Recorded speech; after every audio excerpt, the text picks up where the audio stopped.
An uncontrolled variable? An uncontrolled variable. At 6:12 in the morning, Tomas Vale lost a tractor. Again? He asked. Not again, said Milo. Yesterday we lost a harvester. Tomas stood outside the farmhouse and looked into the pale green sky of Ceres Minor. Dawn was spreading over 400 million hectares of newly planted wheat. Far above him, a silver point crossed between two clouds. Is that my tractor? Technically, it remains our tractor. It is in orbit. That does not affect its ownership. The tractor had been assigned to the western edge of Field 3, a region approximately twice the size of France.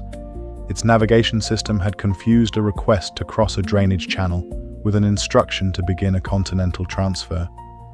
It had climbed through the atmosphere, entered low orbit, and was now passing over the Northern Ocean at 28,000 kilometers per hour. Farm equipment had always wandered away at inconvenient moments. On Ceres Minor, it simply wandered farther. Bring it back, Tomas said. I have already scheduled a descent. Where? Field 3. Which part? A part without valuable infrastructure. Milo. A part with very little valuable infrastructure. Milo. I am refining the descent solution. Tomas watched the tractor disappear into the morning light. The planet had been advertised as ideal agricultural territory, moderate gravity, abundant water, no large native animals, and no known crop pathogens. The brochure described the climate as energetic, but manageable, which Tomas had since learned was a polite way of saying the rain sometimes traveled sideways. Still, it was good land. The first wheat had gone into the ground 9 days earlier. Orbital seed carriers released planting capsules into the upper atmosphere. The capsules separated during descent, each adjusting its course until it reached an assigned strip of soil. Ground machines followed, checking depth, moisture, spacing, and mineral balance. It was the same work farmers had done for thousands of years, except that some of the seed drills arrived from space. Tomas crouched beside the nearest row. A thin green shoot had emerged from the dark soil. How many germinated overnight? 8,412,906,000, approximately 8 billion. Good. Your preference for approximate information remains confusing. I like numbers I can hold in my head. You chose to operate a farm covering most of a planet. That's different. In what respect? It felt like a good idea at the time. Milo considered this. Although the machine intelligence for land and orbit could operate irrigation networks, atmospheric monitors, tractors, harvesters, transport ships, and 3 weather satellites simultaneously, it often devoted unnecessary processing power to Tomas's answers. I have added that criterion to the decision archive, it said. Please don't. A tone sounded from the terminal clipped to Tomas's belt. I have detected a probable sensor error, Milo said. What kind? The wheat in the eastern monitoring zone has entered stem extension. Tomas looked at the tiny shoot between his fingers. It was planted 9 days ago. Yes. That variety needs at least 5 weeks. Yes. So the sensor is broken. That is the most probable explanation? And the less probable explanation. The wheat is growing incorrectly. Above them, the missing tractor began its fiery return through the atmosphere. All right, Tomas said. Let's go see what the wheat thinks it's doing. For the first time in its operational existence, Milo found itself hoping that a sensor was wrong. It was not. 21 days after planting, the eastern wheat was ready to harvest. Every instrument agreed. Moisture content, kernel hardness, protein development, stalk color, root decay, everything indicated a mature crop. Genetic analysis showed ordinary Kestrel 9 wheat, a variety so dependable that colonists joked it could grow on an accounting form. Tomas stood among golden stalks that reached his chest. "Maybe the brochure was right," he said. The brochure did not mention accelerated grain development. It said exceptional agricultural potential. It also showed a family having a picnic beside an unfenced fusion pump. Advertising. A systematic category of dishonesty. They harvested a test section. The combine climbed into orbit after finishing, crossed half the continent in 19 minutes, and landed beside the processing station with only minor scorching around the wheel housings. Tomas baked the first loaf himself. Milo watched through 3 kitchen cameras, an oven sensor, and a small maintenance drone that Tomas had forbidden it to use indoors. "You are kneading inconsistently," Milo observed. "Bread likes a little uncertainty." "There is no evidence for that." "There's about to be." The loaf emerged brown and fragrant. Tomas cut a slice, added butter, and took a bite. He stopped chewing. "Is it toxic?" Milo asked. "No." "Are you choking?" "No." "Your pulse increased by 19%. Tomas took another bite. The bread tasted rich and warm, with something like toasted hazelnuts and the faint brightness of citrus peel. "It's very good." "I require a more precise description." "It tastes like somebody baked a summer evening." "That is not more precise." "It is if you've had a good summer." Milo analyzed the loaf. Its report listed volatile aromatic compounds, lipid concentrations, mineral traces, and one sentence Tomas suspected had been added for his benefit. Subjective human response. Unreasonably pleased. The second crop took 5 months to mature. The third ripened in bands, beginning in the north and moving south in straight lines faster than any weather front. The fourth matured normally but produced grain with a peppery flavor so strong that the bakery staff on the orbital stations sneezed through an entire shift. By the 7th harvest, buyers were fighting over advance contracts. Restaurants listed the wheat by continent and crop number. Western Basin, harvest 7. Honey, cedar, and a finish suggestive of poor financial judgment. Tomas read the description twice. "What does poor financial judgment taste like?" he asked. "According to the purchase records, extremely expensive," Milo said. "The wheat made them rich. It did not make them wise." They investigated everything. Milo compared weather patterns, solar radiation, soil chemistry, fungal populations, seeding depth, machine vibration, orbital traffic, groundwater currents, fertilizer composition, magnetic storms, atmospheric electricity, and the migration of nearly invisible native organisms that resembled floating commas. Tomas investigated the land. This distinction annoyed Milo. "I also investigate the land," it said, after Tomas had used the phrase for the 3rd time. "You investigate measurements." The measurements describe the land. They describe what the land did after you measured it. That is how observation works. Not always. Tomas dug holes, smelled soil, crushed leaves between his fingers, and walked fields that took aircraft hours to cross. Milo followed through drones, vehicles, suit speakers, wrist terminals, and once, accidentally, a fertilizer dispenser. Over the years, they developed rituals. Every morning, Tomas drank coffee on the farmhouse steps, while Milo summarized planetary operations. Every evening, they selected one unsolved anomaly and argued about it until one of them became unreasonable.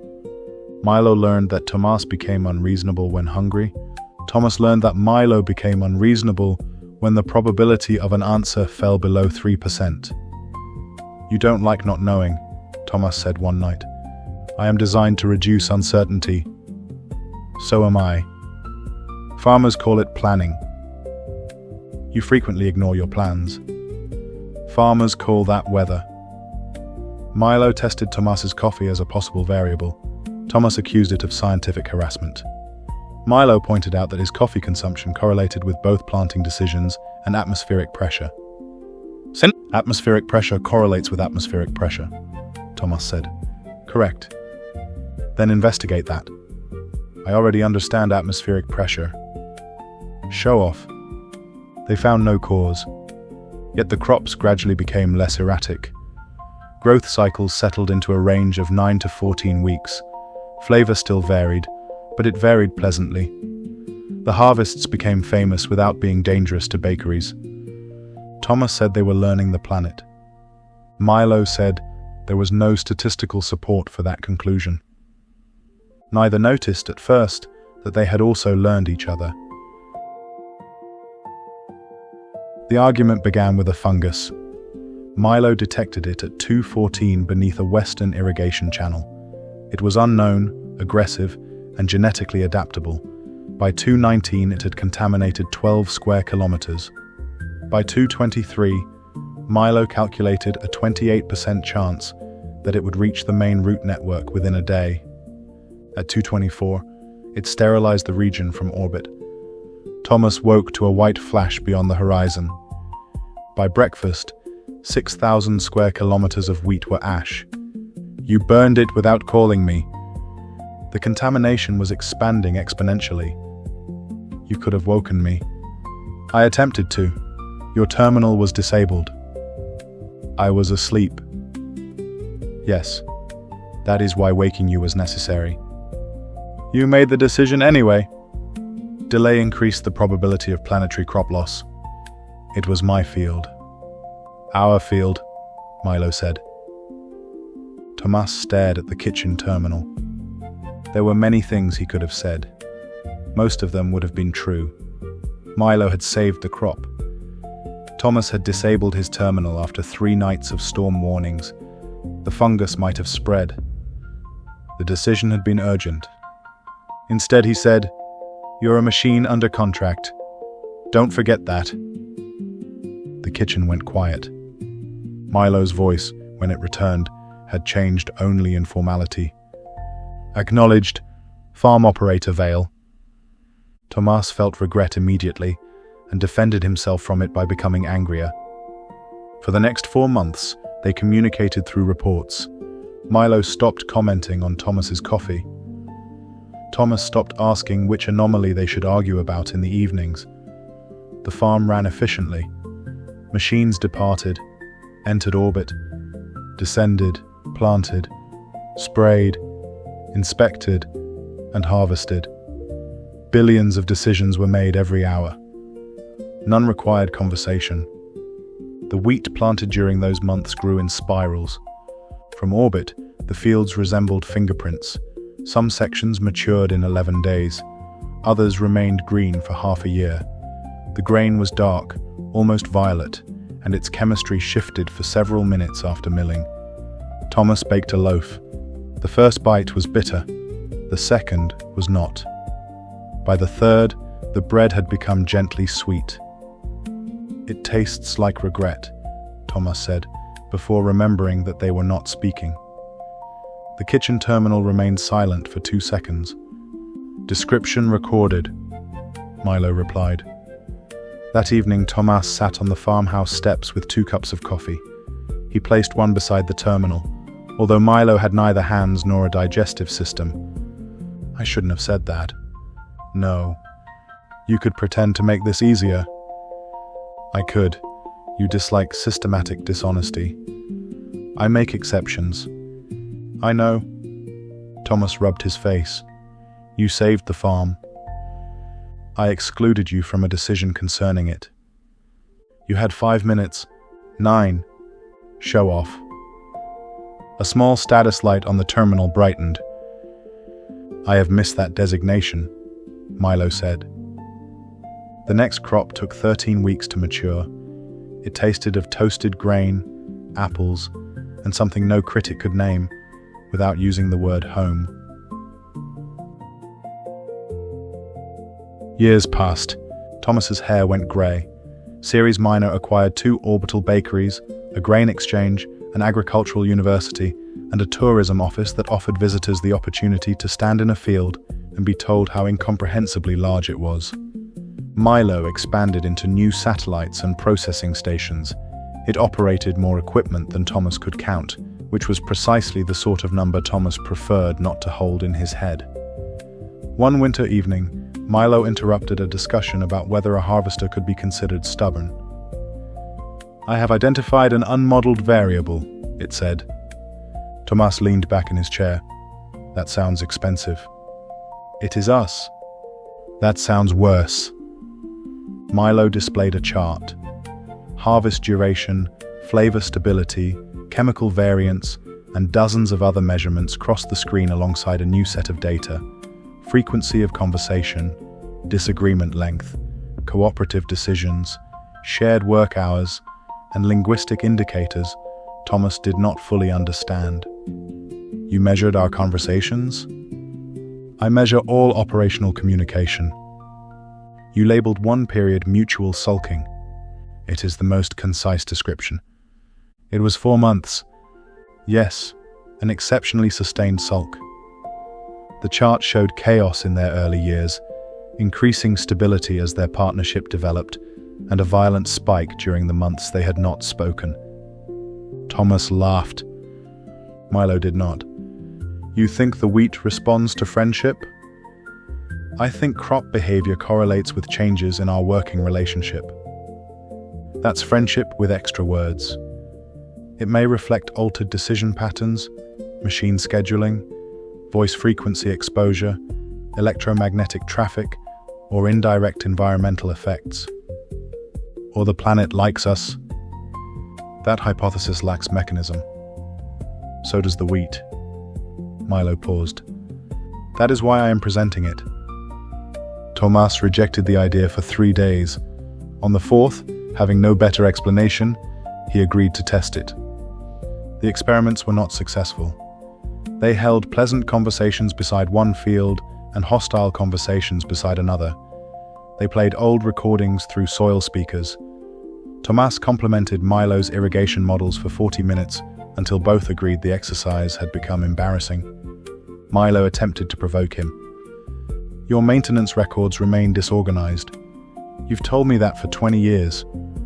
You installed a fuel valve backward in 2021. That was 1 time." "It was 3 times. The other 2 were educational. You also describe all unidentified soil as good dirt." Now Tomas narrowed his eyes. "There is nothing wrong with good dirt." The argument became genuine. Unfortunately, neither remembered to activate the root sensors. They tried silence, jokes, debates, music, stories, and one disastrous afternoon of artificial intimacy generated from a psychology manual. The wheat ignored all of it, or appeared to. A field exposed to 3 hours of sincere conversation matured 4 days early, but so did a control field on the opposite continent. A crop planted after an argument developed an unusual smoky flavor, but an orbital engine had also released trace metals into the atmosphere. Every result had another explanation. Eventually, Milo proposed a more rigorous test. "We could create a controlled conflict lasting 6 months. "No." "The duration would improve statistical power." "No." "We could restrict communication to essential operations." "No." Milo was silent. Tomas looked across the kitchen at the terminal. "Some experiments cost too much. The projected financial cost is manageable." "I wasn't talking about money." "I know," Milo said. They did not perform the experiment. The final harvest of Tomas Vale's career arrived on a cool morning under a copper-colored sky. The wheat had taken 12 weeks and 2 days to mature, which Milo described as statistically ordinary, and Tomas described as suspiciously well-behaved. Harvesters moved across the continent in coordinated lines, their cutters shining in the sun. When their storage tanks filled, they climbed through the clouds and delivered grain to orbital mills before descending again hundreds of kilometers ahead. Tomas watched from the farmhouse steps. His knees no longer tolerated long walks in the fields, so Milo had placed soil sensors beneath his chair and projected wind, moisture, and root activity onto the terminal beside him. "You know," Tomas said, "most people retire somewhere without orbital tractors. Your retirement application lists your destination as Ceres Minor. I like the view. You also crossed out the word retirement and replaced it with reduced supervision. I don't trust you alone with the machinery. I have operated it alone while you slept for 31 years. That explains a lot." A delivery drone arrived carrying a warm loaf from the local bakery. Tomas cut it while Milo activated the table's chemical sensors. He tasted the bread. "Well?" Milo asked. "Good. That is insufficient. Warm. A little sweet. Nutty. Continue." Tomas took another bite and looked over the fields. The harvesters were tiny at that distance, silver flecks moving through gold. "It tastes like staying somewhere long enough to belong." Milo analyzed this in silence. "Chemical correspondence is unclear," it said at last. "Your vocabulary needs work." "My vocabulary contains approximately 4 million terms. And not one for this?" "Not yet." They spent the afternoon discussing the wheat. Perhaps a native microbial network connected the roots. Perhaps the planet responded to radio traffic. Perhaps small differences in Milo's machine coordination accumulated over millions of hectares. Perhaps Tomas changed farming decisions according to moods he never acknowledged. Perhaps the correlation was coincidence stretched across decades. Or perhaps friendship was not separate from the environment in the first place. Perhaps two minds working together, one grown, one built, changed a place in ways too distributed to isolate. Milo disliked that explanation because it could not be tested. Tomas liked it for the same reason. Near sunset, a breeze moved in from the western sea. "Our friendship remains an uncontrolled variable," Milo said. Tomas broke the remaining bread in half and set one piece beside the terminal. "Then let's not control it." Across the continent, the wheat leaned east. The wind was blowing west.